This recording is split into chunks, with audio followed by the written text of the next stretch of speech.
महसूल राज्यमंत्री प्रकाश सोळंकी हे नाशिक येथील कार्यक्रम आटोपून पुण्याला जात असताना त्यांनी संगमेर येथील शासकीय विश्रामगृहावर शुक्रवारी भेट दिली। या प्रसंगी पोलिसांनी त्यांना मानवंदनाही दिली।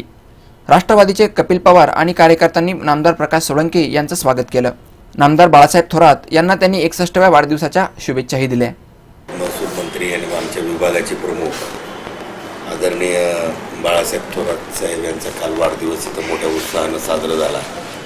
त्या निमित्तानं त्यांनी आरोग्य शिबिर आणि विशेषतः अपंग अतिमंद अशा लोकांना जीवनामध्ये त्यांना जीवन जगणं सुकर व्हावं म्हणून काही साहित्याचं मोठ्या प्रमाणात इथं वाटप झालं। मी माझ्या वतीनं आणि माझ्या कुटुंबियाच्या वतीनं तसंच मतदारसंघाच्या वतीनं त्यांना मनापासून वाढदिवसाच्या शुभेच्छा देतो आणि त्यांना दीर्घ आयुष्य लाभो आणि त्यांची राजकीय सतत प्रगती हो ही एक शुभेच्छा या निमित्ताने।